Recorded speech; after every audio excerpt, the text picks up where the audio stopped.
Hello everyone, I am Alok and you are watching smart maths. একটা good news এবং fantastic news আছে তোমাদের জন্য। সেটা হচ্ছে কি, ডাব্লিউবিপিএসসি ফুড এসআই পরীক্ষা, যার জন্য অধীর আগ্রহে তোমরা অপেক্ষা করছিল অনেকে। কারণ এটা এমন একটা পরীক্ষা যেটা ভ্যাকেন্সি সব থেকে কম হওয়া সত্ত্বেও পরীক্ষা অনেকজন দেয়। ঠিক আছে, মানে ভ্যাকেন্সি কম থাকে বাট নাম্বার অফ অ্যাসপিরেন্ট প্রচুর বেশি হয়। ঠিক আছে, তো এই পরীক্ষাটার জন্য অনেকেই অধীর আগ্রহে অপেক্ষা করছিলে। ফর্ম ফিল আপ হয়ে গিয়েছিল, কবে পরীক্ষা হবে কি হবে।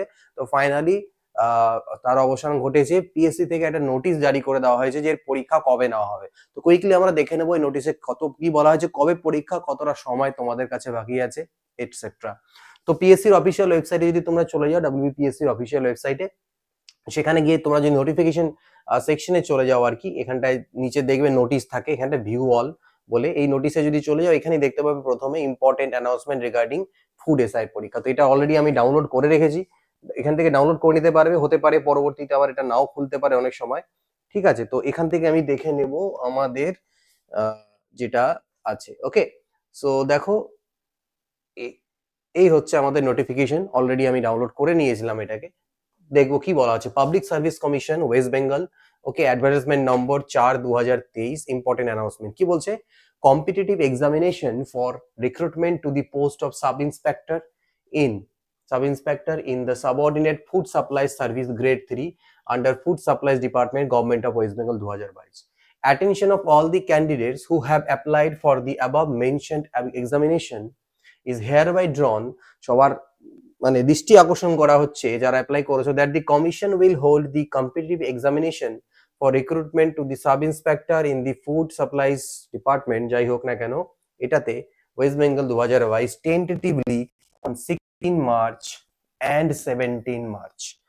তার মানে দুদিন পরীক্ষা হবে, 16 মার্চ অ্যান্ড 17 মার্চ টেন্টেটিভলি এই দুদিন পরীক্ষা হবে। টেন্টেটিভ কথাটার অর্থ হচ্ছে বদল ভি সকতে হ্যাঁ, আমরা চাইলে পরবর্তীতে চেঞ্জও করে দিতে পারি, বাট দিস ইজ টেন্টেটিভ, মানে টেম্পোরারি, মানে এটাতেই হবে কোনো গ্যারান্টি নেই, বাট টেন্টেটিভলি বলা হয়ে থাকে, ফাইনাল ওরকম করে না, কারণ কোনো না কোনো প্রবলেম আসতেই পারে। বাট টেন্টেটিভলি মানে ধরে চলবো আমরা একটা ডেডলাইন, অ্যাটলিস্ট একটা ডেট তোমরা পাচ্ছ যে এই ডেটে তোমাদের পরীক্ষা হবে। এটা খুবই ভালো জিনিস, একটা অ্যাটলিস্ট ডেট দেওয়া থাকলে, 3-4 মাসের একটা যদি ডেট আমাদেরকে দেওয়া থাকে, তাহলে সেই হিসাবে লাস্টের প্রিপারেশনটা আমরা করতে পারি। তারপরে যদি আবার বাই চান্স পরীক্ষা পিছিয়ে যায়, তো আমরা ওয়েল প্রিপেয়ার্ড থাকবো, সেই টাইমটাকে এক্সট্রা ইউটিলাইজ করতে পারবো। কিন্তু হট করে দিয়ে যদি 5 দিনের মাথায় পরীক্ষা হয়, প্রবলেম হয়।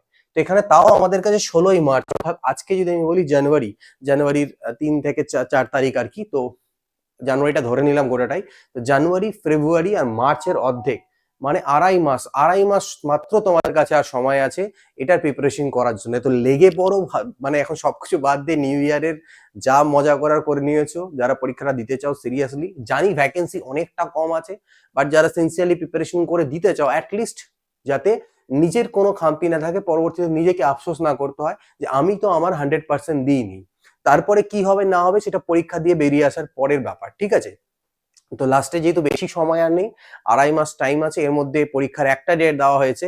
দেখবে এরপরে ক্লার্কশিপের, পিসি মিসেলিনাস সব ডেট কিন্তু এক এক করে বেরোতে থাকবে, পরীক্ষাগুলো পটপট পটপট করে হতে থাকবে।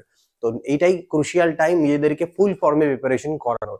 আমি তো আমার চ্যানেলে স্মার্ট ম্যাথসে তোমাদেরকে চ্যাপ্টার ওয়াইজ ভিডিওস দিয়ে চলেছি অ্যারিথমেটিকের। তো যদি মনে করো যে না হ্যাঁ আমি কিছু এটাতে হেল্প করতে পারি, তাহলে এর উপর প্র্যাকটিস ক্লাসেস আমি করাতে পারি। চ্যাপ্টার ওয়াইজ যেমন চলছে অ্যারিথমেটিকটা, আমি ওটা করিয়ে দেবো, একটু টাইমের মধ্যে বাকিটা করিয়ে দেবো, যেগুলো চ্যাপ্টার বাকি আছে অ্যারিথমেটিকের। আর যদি মনে করো না প্র্যাকটিস ক্লাসে, যেমন 50টা করে কোশ্চেন্স থাকবে আমরা জানি ম্যাথের থেকে, তো সেটাতে যদি প্র্যাকটিস ক্লাস তোমাদেরকে অ্যারেঞ্জ করালে বেটার হয়, মানে মিক্সড কোশ্চেন্স এর, তাহলে পরে বলো, আমি ইউটিউবে চেষ্টা করবো ওটাতে প্র্যাকটিস করানোর জন্য, ঠিক আছে। অথবা যেরকম মনে হয় তোমাদের, যদি মনে হয় কিছু হেল্প করতে পারি। এবং যে মক টেস্ট গুলো কিছু করাচ্ছিলাম, দুটো করেছিলাম, আরো কিছু মক টেস্ট ফ্রিতেও সেখানে আমি তোমাদেরকে প্রোভাইড করে দেওয়ার চেষ্টা করব। তো কুইকলি লেগে পড়ো এটার উপরে, আর কোনো ফাঁকিবাজির জায়গা নেই, প্রিপারেশন করো। এবং হ্যাঁ, আমার যদি হেল্প লাগে তাহলে অবশ্যই কমেন্ট করে জানিও। এই ভিডিওর নিচে যদি ম্যাক্সিমাম কমেন্টস পড়ে, তাহলে পরে আমি করাবো এর উপরে ক্লাসেস, কারণ টাইম প্রচন্ড লিমিটেড, আমি যেটুকু টাইম পাচ্ছি করাচ্ছি।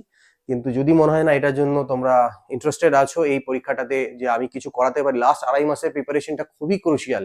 এখানে মেক অর ব্রেক সিচুয়েশন হবে, এখানে তোমাকে প্র্যাকটিসটা প্রচন্ড পরিমাণে লাগবে, ঠিক আছে। তো সেটা যদি চাও তাহলে অবভিয়াসলি নিচে কমেন্ট করো এবং ভিডিওটা শেয়ার করবে বাকিদের সাথে, কারণ ক্লাসগুলো আমি তখনই স্টার্ট করব যদি তাতে একটু ম্যাক্সিমাম পার্টিসিপেন্ট থাকে, তো সেটা তখনই পসিবল হবে যখন এঙ্গেজমেন্টটা ভালো হবে এবং তোমাদের উপর সেটা ডাইরেক্ট ডিপেন্ডেন্ট থাকছে।